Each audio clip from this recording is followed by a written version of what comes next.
The International Energy Agency cut estimates for the amount of crude needed from OPEC this year and in 2018 after lowering its historical assessments of consumption in some emerging nations.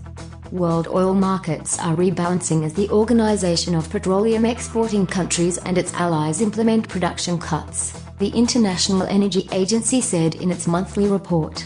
Still, inventories remain high and the volume of crude needed from OPEC is less than previously thought as consumption in some developing nations had been overestimated, it said. Oil prices have lost about 9% in London this year on concern that supply curbs by OPEC and partners including Russia aren't aggressive enough to clear a global surplus.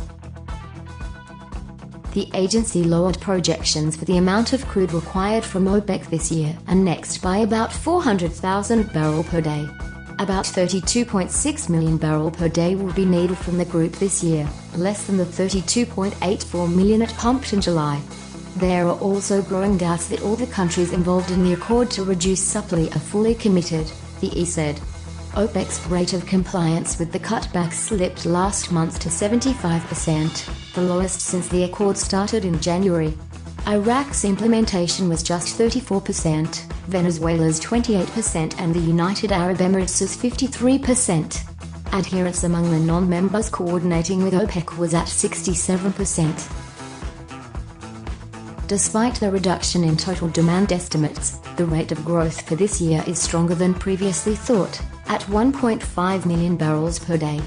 Producers should find encouragement from demand, which is growing year-on-year more strongly than first thought.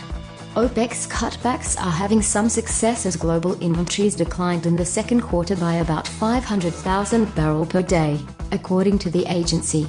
While that's narrowing the surplus versus the 5-year average, OPEC's stated objective stockpiles were still 219 million barrels per day above this level at the end of June, the agency said.